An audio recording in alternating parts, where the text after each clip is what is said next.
Hello दोस्तों, कैसे हैं आप सभी। मैं स्वागत करता हूं आपके मेरे चैनल पर जिसका नाम है लीगल पेडागोजी। दोस्तों, इस वीडियो में हम डिस्कस करने वाले हैं कुछ इंपॉर्टेंट क्वेश्चंस को which are based upon Indian polity, क्योंकि इंडियन पॉलिटी हर एक लॉ एंट्रेंस का बैकबोन होता है। तो आइए शुरू करते हैं इस वीडियो को।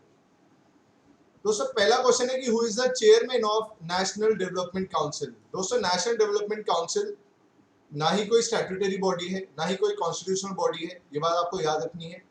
इसके जो चेयरमैन होते हैं वो होते हैं प्राइम मिनिस्टर। तो फिलहाल इसके जो चेयरमैन है वो है नरेंद्र मोदी, और इसको कॉन्स्टिट्यूट किया गया था, स्टैब्लिश किया गया था इन द ईयर 1952।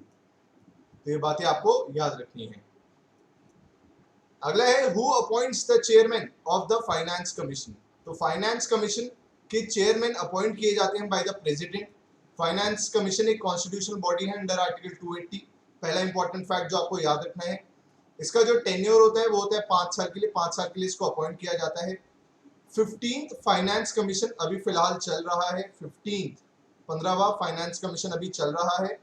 इसको कॉन्स्टिट्यूट किया गया था 15th फाइनेंस कमीशन को इन द ईयर 2017, और इसने अपनी रिकमेंडेशंस दी हैं for the financial year 2021 to 2026। तो ये सारी इंपॉर्टेंट चीजें हैं जो आपको पता होनी चाहिए। तो चेयरमैन अपॉइंट किए जाते हैं फाइनेंस कमीशन के बाय द प्रेसिडेंट। अभी जो इसके चेयरमैन है वो है नंद किशोर सिंह, एनके सिंह। ये बातें आपको याद रखनी है। अगला है the president can not dash the Lok Sabha. तो दोस्तों, प्रेसिडेंट डिसॉल्व कर सकते हैं लोकसभा को, अगर प्राइम मिनिस्टर उन्हें कहते हैं, सम्मन कर सकते हैं, पर एडजर्न नहीं कर सकते। लोकसभा को एडजर्न करने की पावर होती है presiding officer of the Lok Sabha के पास, that is with the speaker of the Lok Sabha. अगला है in a federal system the guardian of the constitution is. दोस्तों, फेडरल सिस्टम जिसमें there is a division of power between the centre and state, उस system के जो guardian होते हैं constitution के, उस सिस्टम में वो होते हैं judiciary. Judiciary is the guardian of the constitution, जैसे हमारे देश में भी है। अगला है under which article of the constitution the supreme court of India has been established. दोस्तों, आर्टिकल 124 के तहत supreme court of India has been established in our country. ये बात आपको याद रखनी है, आपसे पूछा जा सकता है। अगला है द सैलरी ऑफ द जजेस during their offices can be reduced by. दोस्तों, जब देश में कोई फाइनेंशियल इमरजेंसी लगती है अंडर आर्टिकल 360, तो उस केस में गवर्नमेंट एम्प्लॉइज हुए या फिर जजेस हुए, उनकी सैलरीज को रिड्यूस किया जा सकता है। तो ये बात करता है आर्टिकल 360, जिसके अंतर्गत फाइनेंशियल इमरजेंसी लगाई जा सकती है। अभी तक हमारे देश में फाइनेंशियल इमरजेंसी एक बार भी नहीं लगी है। दोस्तों, मंडल कमीशन की रिपोर्ट जो आई थी with regard to giving reservations to OBCs in public sector, in public sector undertakings, public sector employment, तो मंडल कमीशन रिपोर्ट ने बोला था कि ओबीसीज को, अदर बैकवर्ड क्लासेस को 27% रिजर्वेशन दिया जाए in public employment.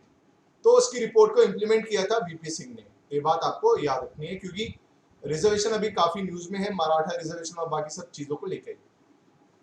All the speeches that are made in the house of the people are address to. तो पूछ रहे हैं कि जो भी स्पीचेस दी जाती हैं लोकसभा में, दे आर एड्रेस टू हुम। तो they are address to the speaker of Lok Sabha. ये बात आपको याद रखनी है। अगला है the Panchayati Raj is the part of which list. दोस्तों, Panchayati Raj is the part of the state list. State list के अंतर्गत ये आता है 7 शेड्यूल, जो कि तीनों लिस्ट के बारे में बात करता है, union list, state list and concurrent list. तो स्टेट लिस्ट के अंतर आता है पंचायती राज। अगला है who is the person authorized to conduct the election of the speaker in newly elected house of the people in India. दोस्तों, जब एक नई सरकार बनती है तो नए स्पीकर का जो चयन किया जाता है, जो इलेक्शन किया जाता है, उसको कंडक्ट कराने के लिए जो अथॉरिटी होती है, जो पर्सन ऑथराइज्ड होते हैं, वो होते हैं pro term speaker. Pro term speaker वो इंसान होते हैं जिनको कुछ टाइम के लिए अपॉइंट किया जाता है, जिससे कि ये सारी चीजें वो करवा पाए। तो नए स्पीकर का चुनाव कराने की जिम्मेदारी होती है प्रो टर्म स्पीकर के पास। अगला है पूछ रहे हैं कि how many methods are there to amend the constitution. आप जानते हैं कि अमेंडमेंट प्रोसीजर लिया गया है साउथ अफ्रीका से। आर्टिकल 368 बात करता है अमेंडमेंट प्रोसीजर के बारे में। तो 3 तरीके हैं जिसके थ्रू कॉन्स्टिट्यूशन को अमेंड किया जा सकता है। एक है सिंपल मेजोरिटी, एक है स्पेशल मेजोरिटी, फिर एक है special majority along with ratification by half of the states. अगला है the high court in India does not possess. दोस्तों, हाई कोर्ट इन इंडिया, जो हाई कोर्ट है हमारे देश का, उसके पास एडवाइजरी जुरिसडिक्शन नहीं होती है, जो कि सुप्रीम कोर्ट के पास होती है, जिसके थ्रू वो प्रेसिडेंट अगर चाहे, उन्हें लगता है कि कोई कॉन्स्टिट्यूशनल मैटर पे उन्हें एडवाइस चाहिए, तो वो सुप्रीम कोर्ट की एडवाइस ले सकते हैं। तो दोस्तों, ये थे इंपॉर्टेंट क्वेश्चंस। अगर आपको और इंपॉर्टेंट क्वेश्चन जैसे देखने हैं तो आप प्लेलिस्ट सेक्शन में जा सकते हैं वहाँ पे प्लेलिस्ट दी गई है इंडियन पॉलिटी सेक्शन की सेपरेटली, तो उसको आप रेफर कर सकते हैं। ये वीडियो पसंद आई हो तो वीडियो को लाइक करना मत भूलिएगा। Thank you so much.